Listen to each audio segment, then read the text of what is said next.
And a very good evening to you, and welcome to Politics 101 on a Tuesday evening.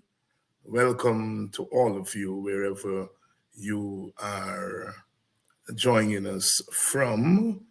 Uh, some of you may have tuned in to our new podcast, um, The Open Word, which is aired just before this program.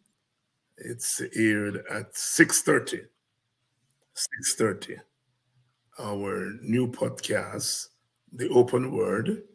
Today, it dealt with the local government election. Those of you who missed it um, can tune into it. You can like our subscribe, to our YouTube page, The Open Word with Dr. David Hines, our YouTube page, The Open Word with Dr. David Hines, and you can get that podcast there. Welcome to Politics 101 on a Tuesday evening. Our guest this evening will be Mr. GHK Lall, and we are going to be getting behind the news as usual, bringing to bear analysis and commentary on the news of the day. We come on here tonight, of course, with the news that ITPADG has said that its affiliates are free to take the handout that the government has decided to give them in lieu of the disbursement that was being withheld, and the mediation talks broke down, and the government decided, as it's in the business of doing, that it will give the money to the 55 affiliates of ITPADG. Just as it's doing in Linden. The people of Linden said that they want an all-purpose ground, the Mackenzie Sports Ground, and they are going against the wishes of the community, and they're putting down a cricket ground.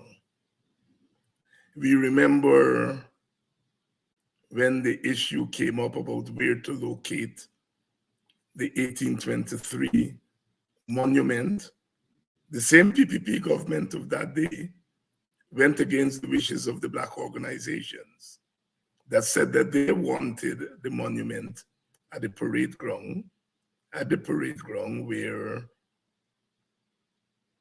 the heads of the murdered 1823 fighters were paraded. The Black organizations wanted the monument to go there. And the PPP said no, they're putting it at the seawall. And they did that. And here is it, money that was passed by Parliament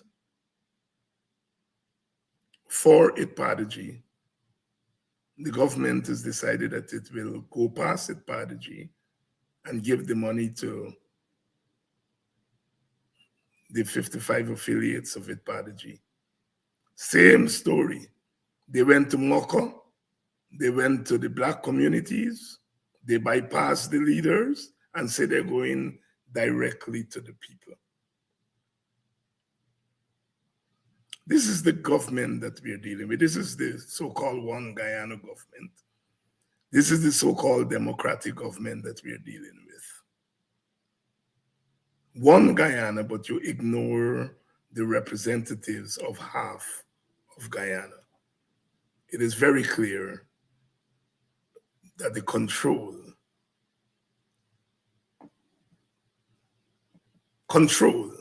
that is what the PPP is about. Welcome to Politics 101.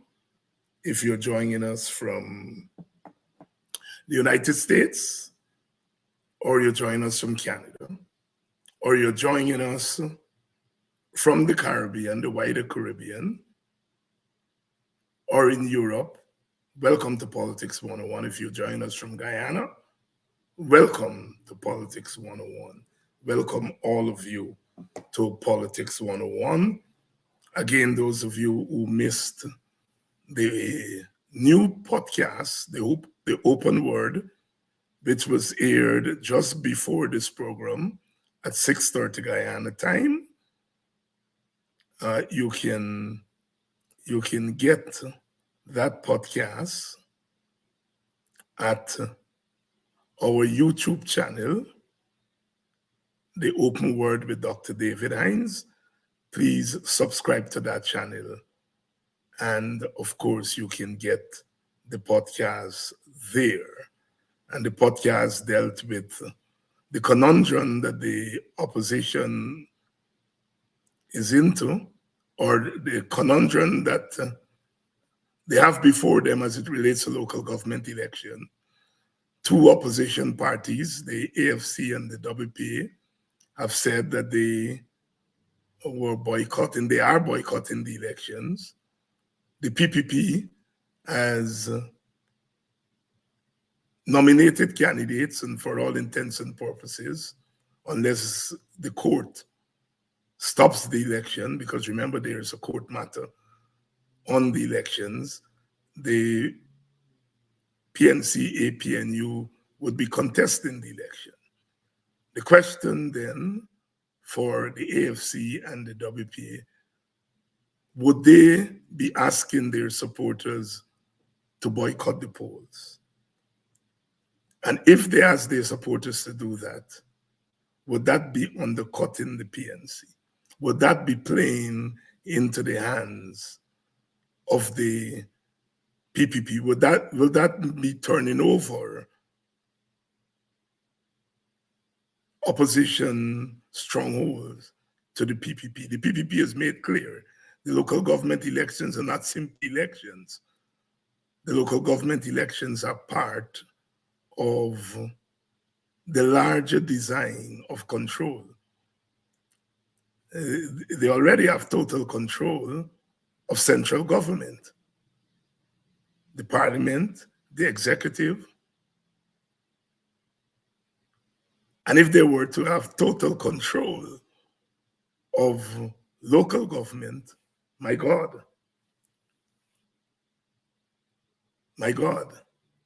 they now have a veto on local government.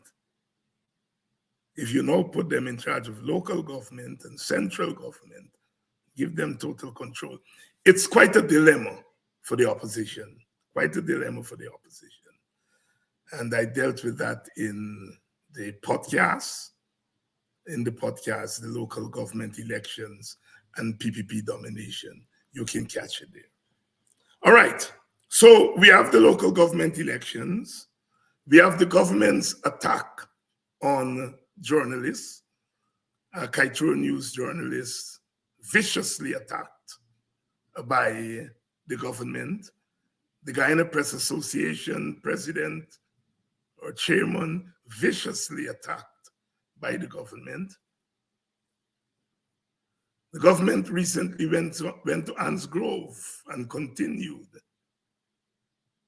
the business of going into these communities and making promises and so forth. We have the issue of the Amerindian People's Association that has come under severe attack from the government over the issue of money coming from that carbon project. Vicious attack on the Amerindian People's Association. Vicious attack on Red Thread. Vicious attack on the Human Rights Association. Vicious attack on journalists. Vicious attack on the PNC. Vicious attack on the WPA. You see where we are headed. You all see where we are headed. And it must be pointed out that part of the media, the independent media that they're attacking now, took a stand in their favor during the electoral impasse in 2020. The Stabroek News and Kaitro News came down on the side of the PPP in a disputed election. Look how they're treating them now.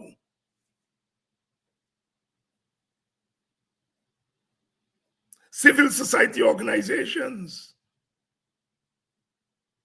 which either remained neutral or came down on their side.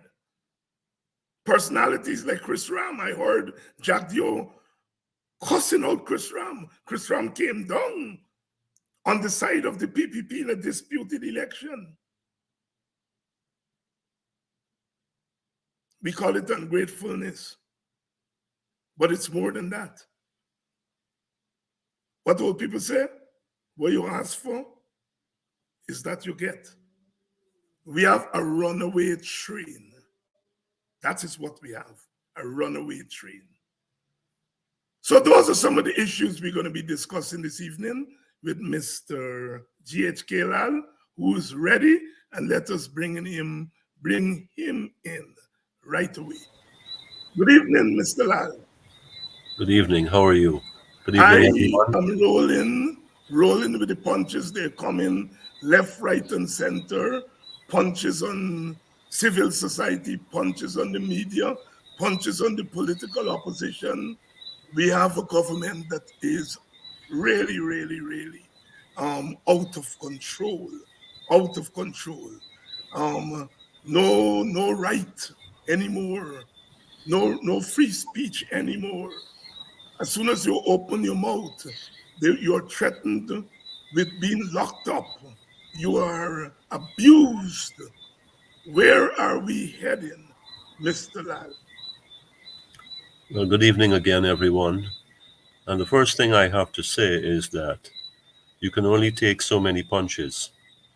All right? Yes. You're going to have to devise a strategy like the great Muhammad Ali and slip some of them or wrap your arms around those punches to neutralize them, to take the sting out of them.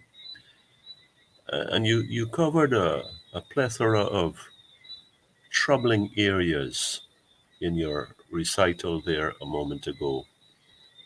And it really is disturbing that, on the one hand, we so proudly and so loudly say we are about democracy, and then the very ideals of democracy, freedom to associate with a party of your choice, freedom of speech, freedom to be even to be neutral. You spoke about neutral just now. They don't leave you alone if you're neutral, because that still puts you, categorizes you in the against bucket. You're either for or you're not for us. Yeah. And if you're not for us, then you're in trouble. They're going to come after you. And where I want to, I think we are we have already started and we are well along the road of beyond domination and beyond the pursuit of total control. What we are seeing here is tyranny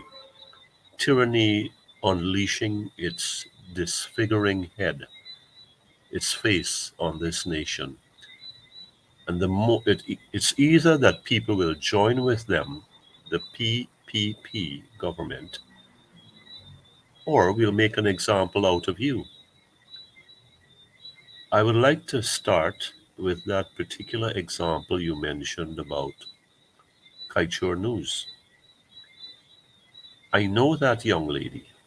I don't know the president of the Guyana Press Association, Miss Ragbeer, but I know Miss Davina Bagot very well. I think she's an honest journalist. I think she's a good, solid, industrious citizen. And for her to be asking, she's not even attacking anyone. She's not writing opinion pieces and going after and castigating leaders for failure. She's saying, well, what about this? And what about that? Oil and gas, the environment, insurance protection. Questions that need clear and persuasive answers. And for that, you come after her personally and strip her of her dignity. I mean, if you're going to attack someone, do it above the belt. Come out and face your accuser. This is the honorable way. This is the samurai way. This is the Roman law. Face, present the accuser. Let us deal with this on a level.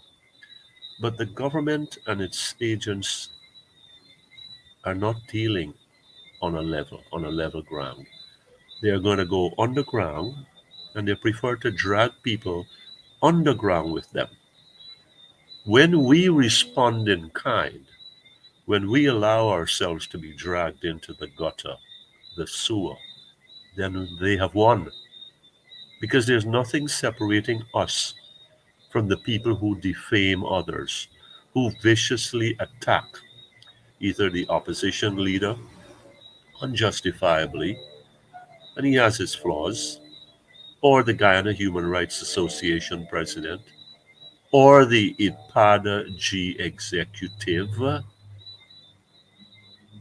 or black leaders that stand against them. There, what is happening here is a continuing program dedicated to ostracize, demonize, neutralize, paralyze, and pauperize.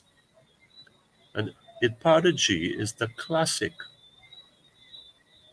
So we're going to delve into these as we go along. But in a nutshell, I see a government on the rampage. It's running amok. On the one hand, I have the president, and due to his high office, I have to say, I think he means well, but he goes about it in the absolute wrong way. I think he's more focused on being a showman, on being an actor, on reading from the script that has been thrust into his hands, as opposed to really genuinely governing. If you're going to govern, you're not going to be focused on goring the people that are, let's say, against you. You're not governing when you go after and gore it G or the APA, the Amerindian People's Association, or the Guyana Human Rights Association. No, self respecting governments do not do that. Leaders of class do not do that. Leaders with the people's interests are not about a one way street where we will do the talking and you will do the listening, or else, or more. You will do the listening and you will do the following, or God help you. You will obey. We are not serfs. This is not the Middle Ages. This is the 21st century in oil rich Guyana. When the government says, the PPP government says, that we are doing this and we are doing that, and look at what was done before, there's no comparison. We have oil money. We have people falling over themselves to get here and invest money. Foreign investors, US dollars, on and on. The banks want to lend us. The IMF put out a report that yes, we are among the highly indebted countries in this region, and so on and so forth. But we've got collateral. We have collateral, and the most prized collateral of all.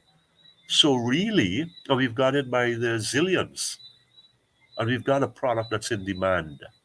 It's in demand. Fossil fuels may be on the way out, but it's got decades more, unless some revolutionary thing happens with fuel cells and hydrogen and salt water or whatever else. It is in the mix.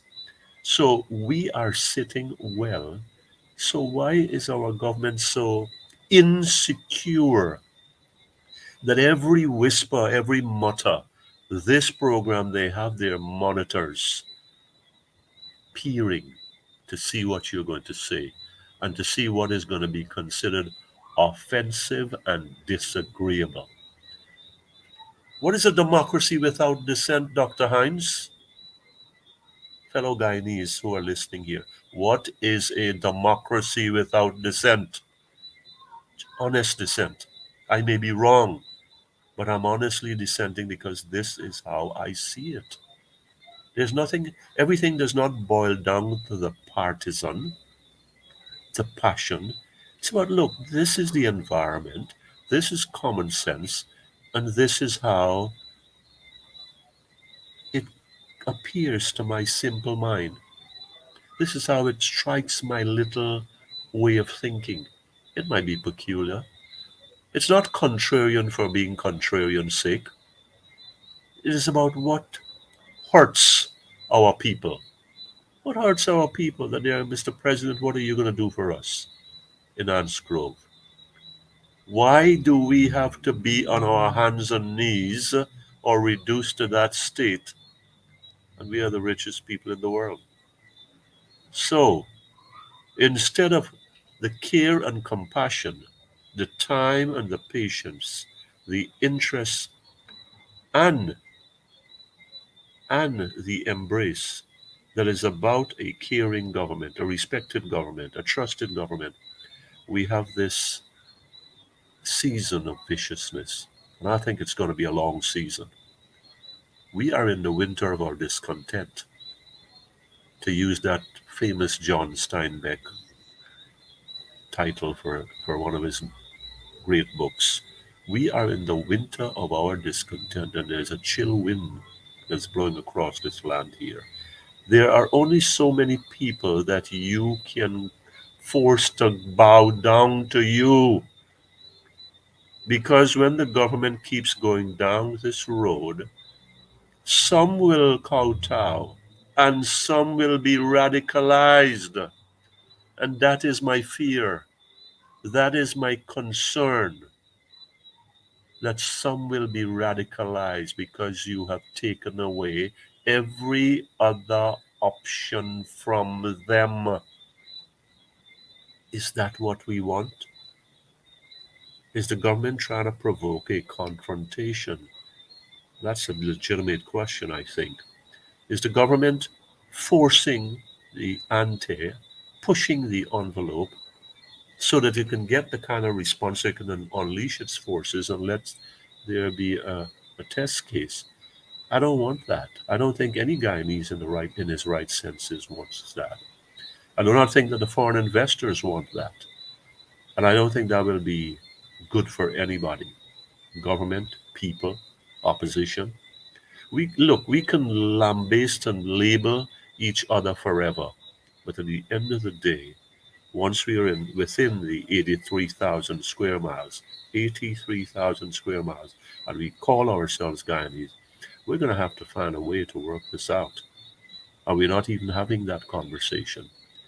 One of one of the three linchpins of the president's inaugural address was unity. Transparency, accountability, and unity. They stick in my mind almost 3 years later. Unity. Yet everything that he does is a startling contradiction of unity. I think sometimes it is as though there is a deliberate movement on an attempt, a vision, and ambition to foster disunity.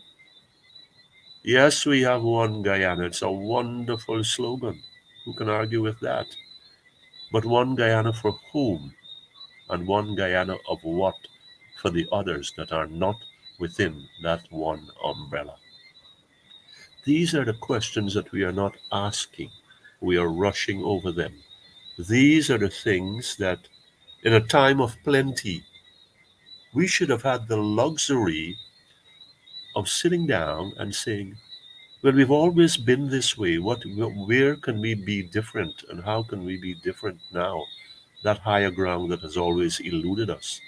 This is not philosophical, Dr. Hines. Fellow Guyanese, this is not philosophical. This is what is practical for this country. We have been quarreling all our lives, so we don't even know how to stop quarreling now. Squabbling, bickering. And if we don't go a day without bickering, it's like a domestic violence victim, a woman, who wants to know what she did wrong. Why am I not being beaten today? We have beaten each other up so much that we've fallen in love with it. And I say each other because they are, to use UC Kwayana's words, they are no innocents. There are no innocents in this country. So if we are willing to start from there, and we have a government that we have a leader, and look, forget about third term and all the other things which have relevance and resonance. I think the president has to look at himself in the mirror and said, I'm a young man, and I've now started, I'm about to go into my third year. And there's a lot I can do for my countrymen and countrywomen, and I will do it, so help me God. But I don't think he's there. And even if he wants to get there, even if he wants to get there, there are forces within his own circle that are holding him back. We have to engage if we are going to have unity, any semblance of unity, any hope towards it. We have to engage, and it is the government's role. It's the government's initiative, I think. It's my position to take that first step. I will extend the hand as leader to you in brotherhood. I will make that move. You slap my hand away. You turn your face away. You turn your back. But I would have gone on record as sincerely and authentically being about that first step. We, GHK Lall here tonight, introducing us to the concept of brotherhood and national unity, and asking questions of the government. By your actions, are you living up to these ideals? Are you living up to the realities that we have fought for all these centuries? Here we are in 2023 with more wealth than we have known since independence. And where is our government headed? GSK, let me take you back to the ITPADG issue. As you know, ITPADG, and our audience, I don't think needs to be reminded that they withheld the subvention from ITPADG. ITPADG went to court. They just tell them, go and settle this thing. It doesn't belong here. They went into mediation, and the mediation broke down. The talks broke down. What does the government do? Does it say, let's sit down again and try to see if we can resolve this thing a second time? No. It says the money, we are going to go and give it to the 55 affiliates of ITPADG. Please take us behind that text. Give us the subtext here, Mr. Lall. I want to look at this from two ways. From the beginning of this sorry chapter in our lives, in Guyanese life, ITPADG, from my perspective, must be commended for managing themselves, the executives, in a very tempered and reasonable manner, despite tremendous provocation, fraud, Well, first of all, we're not giving you the money, and there was nothing coming forth. Then the books are not in order, but we have the audit reports, and you've had them, and they are not from 2015; they are recent. Then one of the executives, I think it was Vincent, libeled a court matter, and then we came to the court saying, "Folks, sit down at arm's length, look at each other in the eye, and and excuse me, and settle and put this thing to bed. Put this thing to bed." So, from Epadaji's perspective, they are moving along under duress to get to that place where the subvention could come in and they can service the 55 other entities serving the interests of African Guyanese. From the government's perspective, as I see it, what is the objective here? And I go back to those 4 or 5 verbs that I use: ostracize, demonize, neutralize, paralyze, and pauperize. And we now see this business about pauperize. We're going to go around you.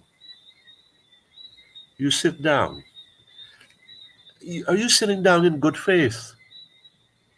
Did you ever intend, Mr. Attorney General, and I know he's the front man for the government, did the PPP government really go to that table with a view to coming to a resolution that was constructive and in keeping with good faith resolutions, in keeping with outcomes that would be of interest to this section of the Guyanese community that is served by Itpadaji?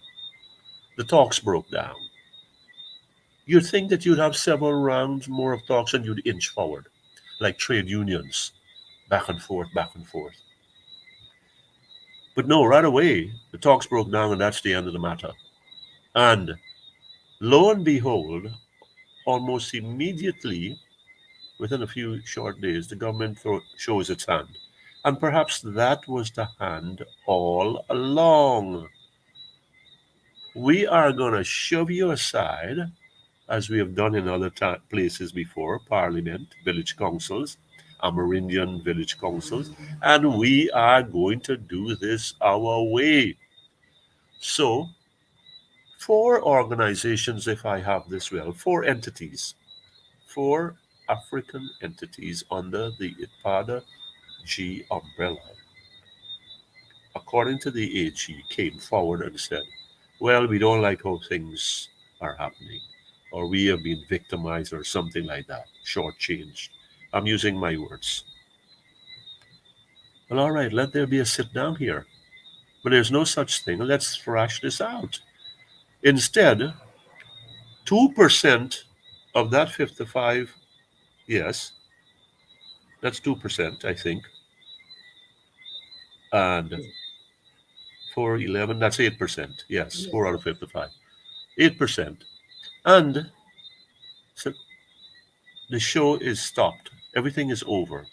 We're going to go and deal directly with these people. Now, what you do there is you create an environment where people have to come to you on their hands and knees when you are ready for them to give them how much you want to give them. This is in violation of the UN mandate. This is in violation of, remember, this was a budgetary allocation. Yes. So you have an act of parliament.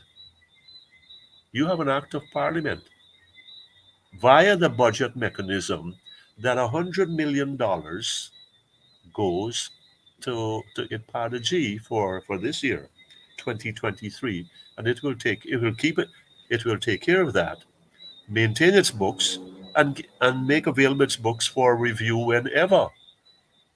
Instead of that happening, We have now this end game, which was the game all along. I think, this is my position, that the PPP was like, we're going to find a way to get rid of you.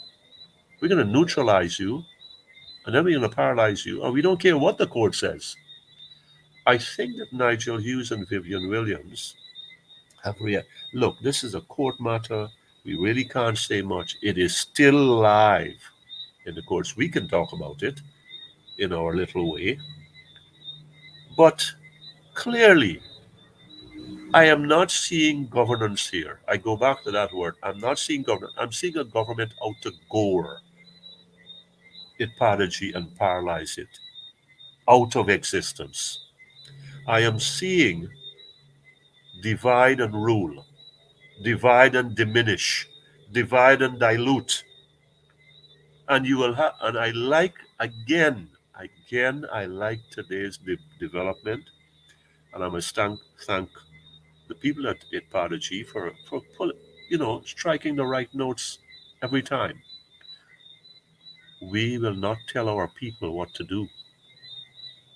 We will not tell them don't take the money. We will not take. Our position is this: you've got to decide for yourself. We have got matter being pursued along a different line, and as far as we are concerned, this thing is still ongoing. But there will be some takers, and and definitely the four that went. Those takers now, others are going to say in this hard guava season, well, I need to align myself too because good things come to those, and that's one of the objectives. And with that as the objective now, some more ground is gained by the government. But in the wrong way. That kind of attitude and action creates rancor, it creates resentments, seething resentments. You are not treating us with dignity. You're not treating our people with respect. You are treating us as charity cases. Yeah. You are making us into basket cases where we've got to go with our hands outstretched. I may use the word opportunists. And you know what happens to opportunists and hustlers, right? Those are terrible words. With your hands stretched out, you're going to have to sing songs for your supper that you just received. And that is where what this is all about. First, I commend Itpadaji for holding the high ground and maintaining that decorum.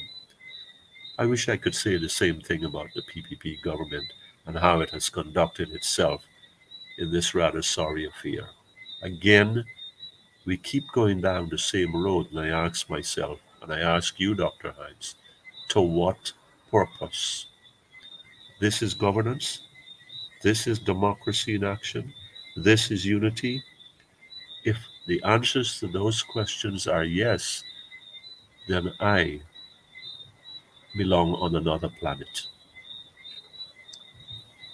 GHK Lall here, and GHK, since I philosophically starts from the point that human beings are rational and human beings are good, I have to believe that the PPP's objective is first and foremost to control Guyana, to control the wealth, to channel it in ways that would be beneficial in the long term to the PPP and its friends and maybe its constituency. I have to believe that's their first line of action.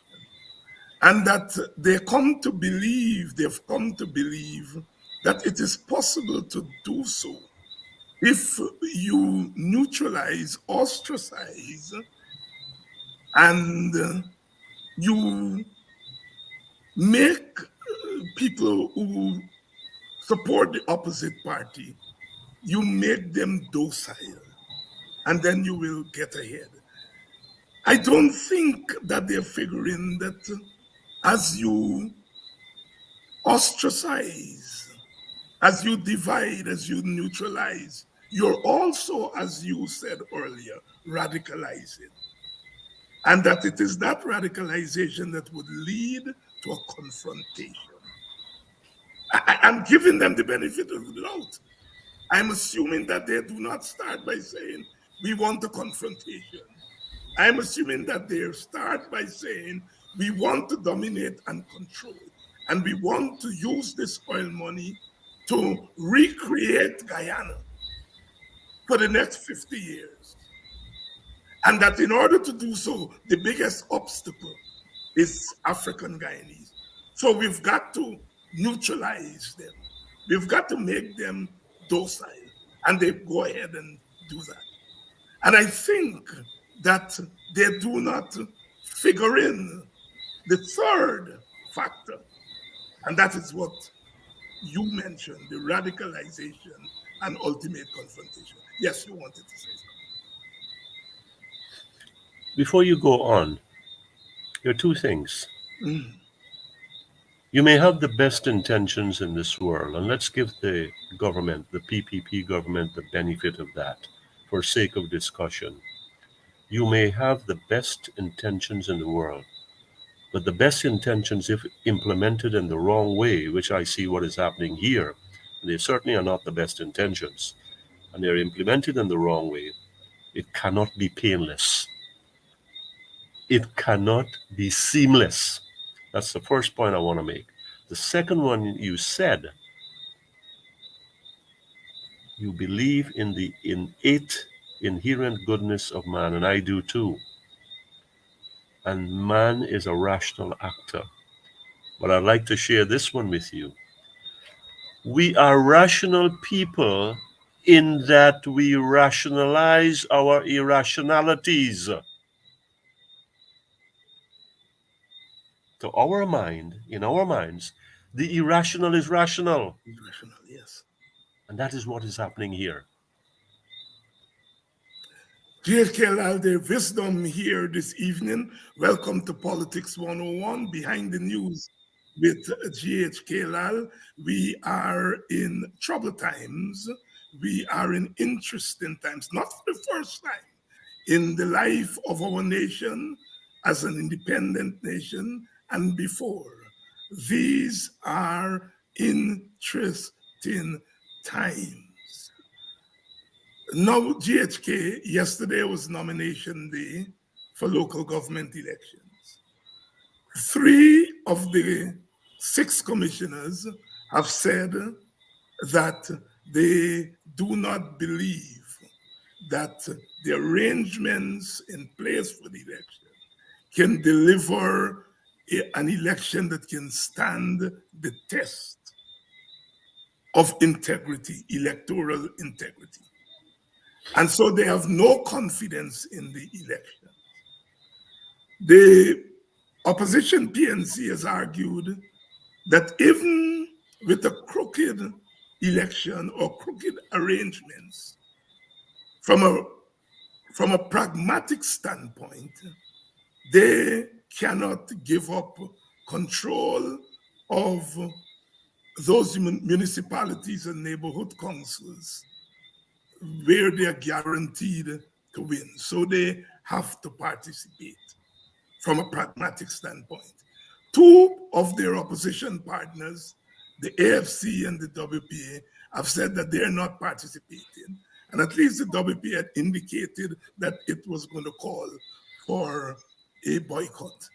The PPP paraded yesterday defectors from the PNC and showcase that those defectors as evidence that they're gaining ground among the voters. So the argument is that we have people defect at the top, and this will bring us votes from the bottom.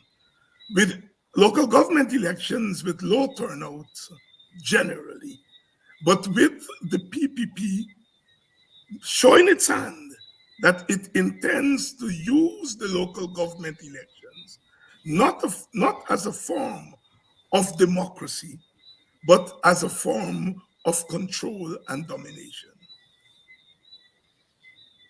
A dilemma, a conundrum. Talk to us. All two in one. a dilemma and a conundrum, and to that you can throw in a puzzle or a mystery, to paraphrase Churchill. Now, historically, local government has been low turnouts. The margin for error, all things being above board, is slim. The PPP has a lot of money, Yeah.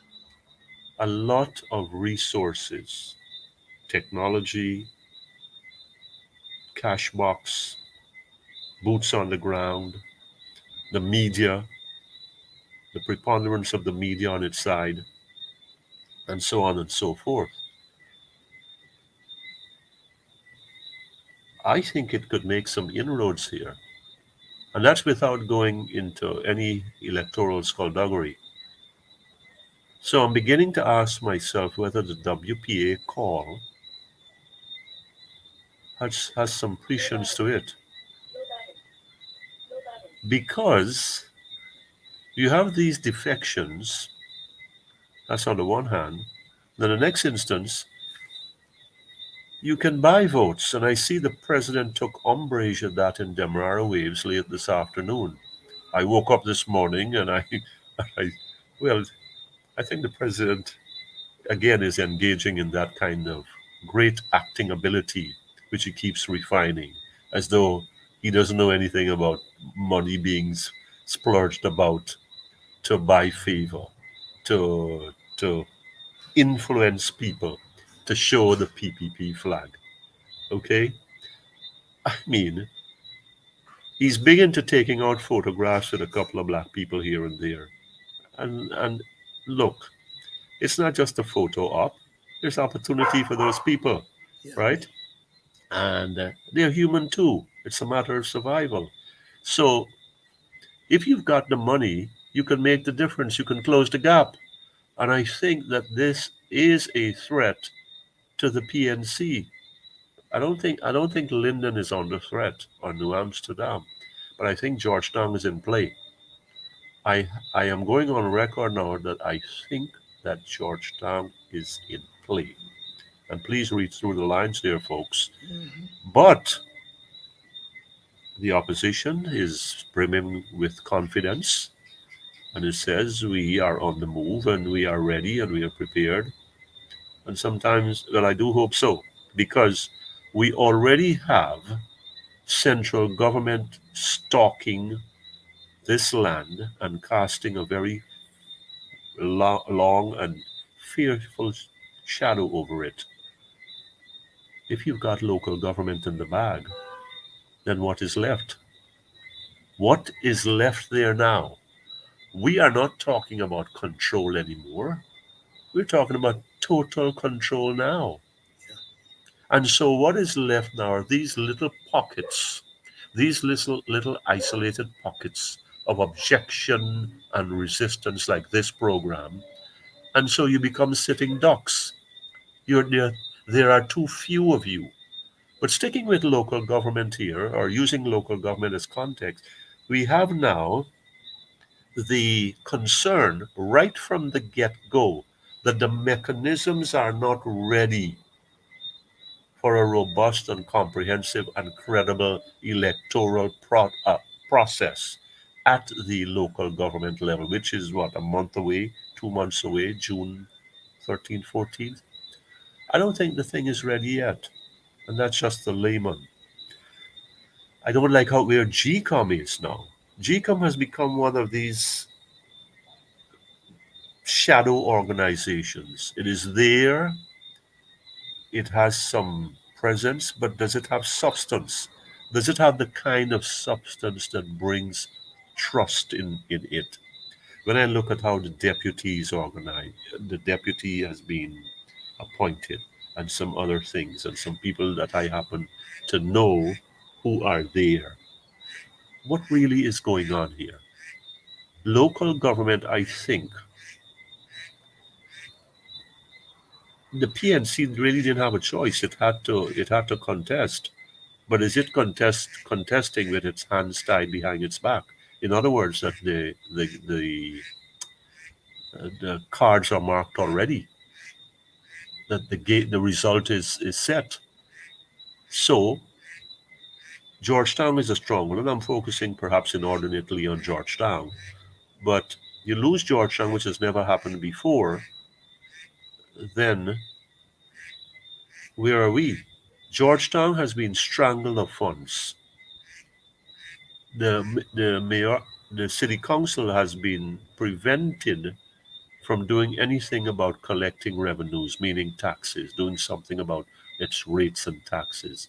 Then how are you going to serve? That's a conundrum. How are you going to service it? In the meantime, you come through the Ministry of Local Government and you say we're doing this with the markets. We're doing this in some part of Rhymefell. We're going to do this, and it's all high profile and well covered.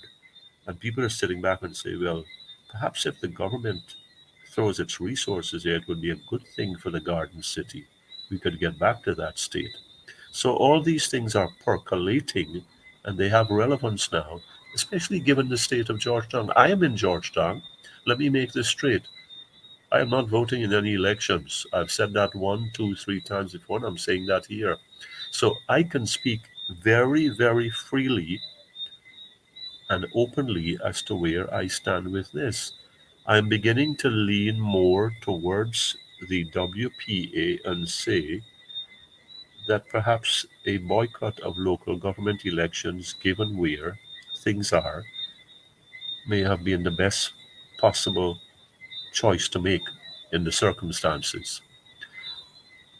The turnout, I believe, will be lower this time than traditionally, which narrows the gap for a switch, which also increases the probability that you can tamper with the thing and it becomes a bit more difficult to detect because there's not much to work with. So you can make some moves, you can finance some moves and read into that, Yeah. and there you are. So that's how I see local government currently.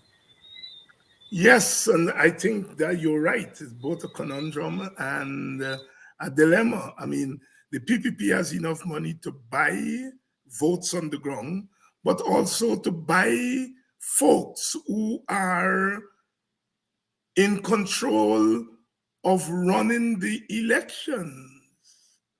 So the PPP could buy the elections.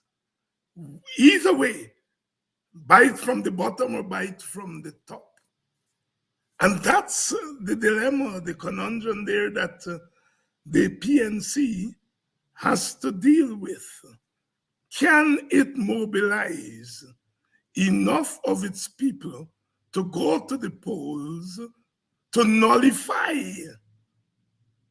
the buy-in, both at the level of GCOM, but also at the level of people on the ground? That is the $1,000 question. I dealt with this issue on my podcast. For those of you who missed it, it aired at 6:30 just before this program. You can get it on Politics 101 on CAMS TV and also um, on my YouTube channel, The Open Word with Dr. David Hines. Please subscribe to that channel and you can hear my views there on this conundrum, this dilemma that the opposition finds itself in, given all the dynamics in our society. GHK, the Amerindian People's Association, and the carbon credits, and the quarrel with the government, and the attacks from the government. What's happening there? I think John Hess, the CEO of Hess Corporation, a partner with ExxonMobil in offshore Guyana, Esso Guyana, must be asking himself, did I jump the gun too early? What did I get myself into here? And I think, well, he's not going to come out and say that, but I think that he's talking to himself and saying, This is what I call a snake pit with an ant's nest amongst Plimpler bush. So anyway you turn, you can get jam, you can get joke, Mhm. right? And that's where this is. The Amerindian People's Association. I mean, the people are talking about FPIC, not FDIC that you and I know, David, bank insurance, free, prior, informed consent. It's a constitutional right, Amerindian Act. Come on. This is what democracy is about. These people are governed by village councils, and just as has happened on the East Coast, just as happened in the bigger stage of Parliament, the government bypasses what it doesn't like and sets up mechanisms and people to be populated by people of its choice to do things its way. The Amerindian People's Association say, hold up, here. We have to have a say. FPIC boils down to that. We have to have a say. We have to be able to be in the roll up our sleeves, be in the middle of this thing from the get go, participate actively and genuinely, and come to our own conclusions about what is fair and right for us at our levels in the hinterlands, among our own people, raising our own voices and coming to our own ideas about what is best for us. Politics, that's you. That is self determination. Self determination is not me determining from Georgetown what is good for them, me being the PPP government, what the vice president or the minister of Amerindian Affairs say. This is about the people deciding for themselves that we have a sacred right to these forests, what goes on in it, how it is managed, how it's controlled. The carbon credits come from what we've been doing this for centuries. We, to talk about the amount of money and how it's dispersed and who's going to be in charge of it and so on and so forth. It's all being rammed down the throats of these people. And I think that the APA has responded properly. Now, I don't know the people on the other side. I don't know any of the people on the APA side. But I think when the government lashed out and said that, oh, the APA is a PNC organization, is a PNC front or something like that, they just did the APA a favor, Yeah. whether it's affiliated or not. What does that have to do with their rights of self determination, with their rights of FPIC, free, prior, and informed consent? Do they have a brain in their heads? Because they live in the interior, are these people incapable of thinking for themselves? So we have to think for them from here, from our vantage point and our ivory towers in the big city? I think that that's wrong. I think that all the APA is saying, give us a fair hearing, give us a fair listening, and let's have this kind of conversation. Instead of that, it's the horses for courses, where, just like the Ghana Human Rights Association, just like IPADG, just like the opposition, you get this vicious attack, this vehemence directed against the people of the APA. If every conversation we have in this country boils down, distills to, well, you're a PNC man, you're a PNC front, you're a PNC affiliate, then what do we have here? Does to be pro Guyana automatically transform one into a PNC acolyte? What happens if I am just pro Guyana? I'm not anti PPP Mhm. or anti PNC. I'm just pro Guyana. Is there no such thing anymore? What happens if I'm pro Amerindian rights in this context? What happens if you, Dr. Hines, as an Africanist, is for pro African rights or Our brothers in the Indian segment are for pro Indian rights, but not exclusively or to the detriment of the rights of others. That's the qualifier here. And we must never lose sight of this. One of the hallmarks of democracy, of the human capability, is to think, to reason, to rationalize, to weigh pros and cons, to say, hey, wait a minute, that's good for me, that's good, or that's something is missing there. But that's me, all of those are being taken away from us automatically when you are buttonholed and cubbyholed into that's you're a PNC man, right? And the other side is guilty of this, so you're a PPP man. Mhm. Is this the limit of our intellect? Is this the maximum wisdom that we are capable of? I think that the APA is on good grounds.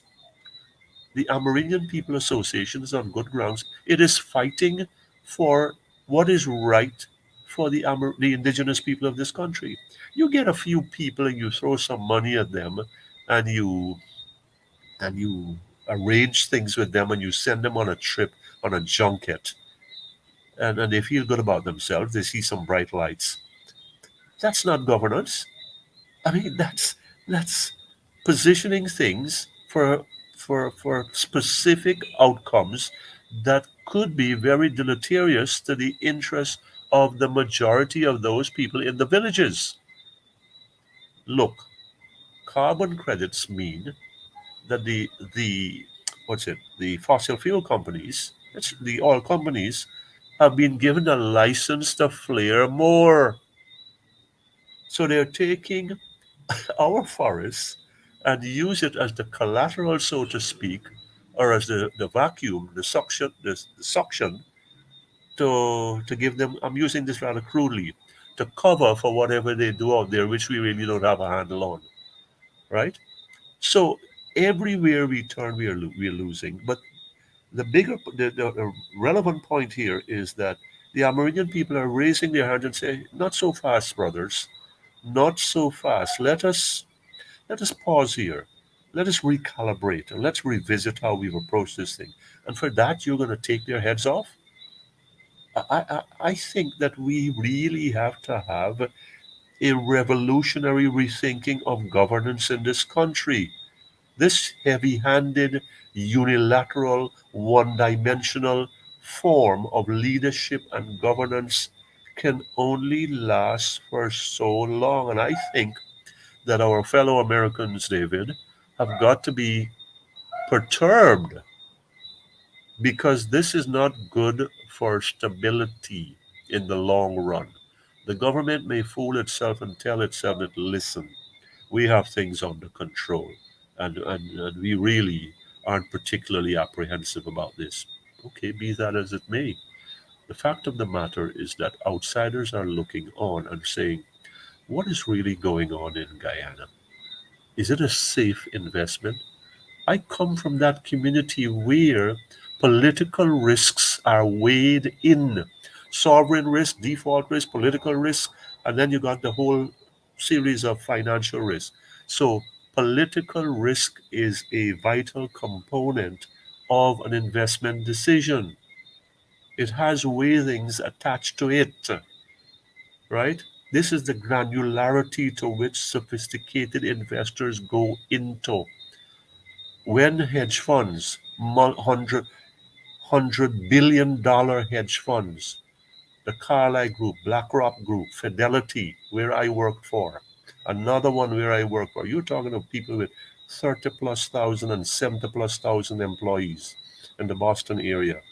They have people who are sitting down and putting into their calculations weighings for political risk, which means stability, our ability to to recoup our funds invested and to make the returns that we went in there to get. Once that is tampered with, or once there is a potential for that to be tampered with, the Americans can't be pleased. Sarah Ann Lynch, I hear she's been going for a while, she's done her duty well here. She has got to be passing on that into the cables, that there are people in Guyana that are unhappy with what is going on, right? And the situation with the Amerindians and with the African Guyanese are cases in point. That it is not all honky dory, it's not all apple pie and cook up rice and curry and rice as we like to think, to use Creolese lingo, that all is, is sunshine here. We have this conundrum. Here's this biggest conundrum. We are the richest people on earth per capita or whatever. We are the richest people on earth statistically, on paper. So why we have people lining up and hungry? Why we have public servants crying? Why we have people in the interior without? Why we have 48% of our population living on, what's it, $1,100 a day, Mhm. $5.50 US? How do these things reconcile? Nobody's looking for overnight miracles. I am not. Okay, but we can do better than where we are. Why is it that some people in this economy are doing so fabulously well and so many are doing so poorly? Amerindian People's Association are crying out for their rightful seat at the table, for a rightful hearing on the issue of carbon credits, and they are do it. And let me tell you this, indigenous people's rights have a premium in the developed world. And Yeah. that is where the consternation on the part of the PPP and the agitation of APA has some groundings. They don't like that. It's not me and you making some noise. Indigenous people, when they say something and they have credibility, it's like the best you can do, when the best you can do is slap them with the label of PNC, that perhaps is doing them a favor, whether Yes. they got a relationship or not. Because somebody's sitting somewhere and say, how did it come to that? These people must be saying something that goes to the core of the issues that are wrong for how they're being treated. GHK Lall here, talking us through some issues, some uh, aspects of the news. As you can see, the government has declared war on Amerindians now. They've long declared war on Africans.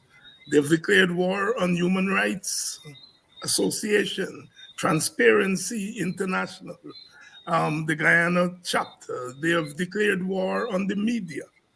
Oh my goodness. What more do we want to see? Um, we are in perilous times. GHK, your closing thoughts, anything that you badly wanted to say that I didn't ask? As a Guyanese, I'd like to say that we are doing well, but then I'd be not telling the truth. I'd be stifling my conscience.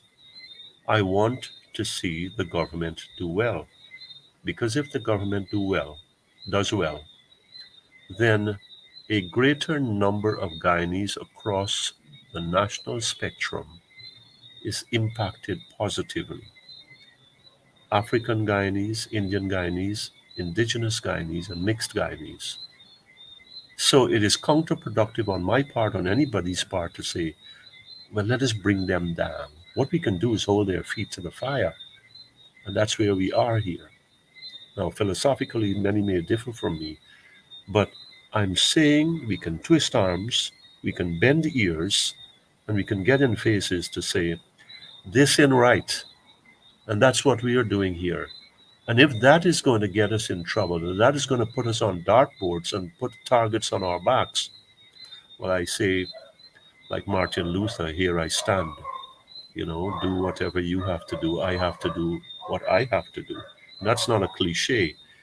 The fact of the matter is that we have a government that's very thin skinned, very impatient, gets very angry with dissenting positions. That was Joseph Stalin in Russia. Mhm. They hunted down even the isolated instances of objection, of protest. We are seeing that here where they will make examples of those who dare to raise their hands and say, I've got a problem with that. Might be the APA, might be the IPADA-G, might be a journalist going about her work. It might be you on this talk show. It might be me writing a column or a letter or something. And it is really a troubling commentary on where we are in this country. In the best time, or what should be the best time of our lives, we we are in this state of disarray. I close out by saying this. I thought I made a mistake by not including this in our list of topics to talk about. But it's good for me to close out on this. Father of the nation. It seems that everything we touch has to end up in controversy. Yeah. Somebody said you can't even mention Burnham name in the thing, and the hatchets come out. But how can you leave him out? Yes, I hear Jagan. Fair enough. But somebody came up with a better idea. Hubert Nathaniel Critchlow. And then somebody came with one that trumped that. Coffee. Yeah. If you're talking about a real father of the nation, you go all the way back. But, Coffee, Critchlow, Cherry Jagan, Forbes, Burnham,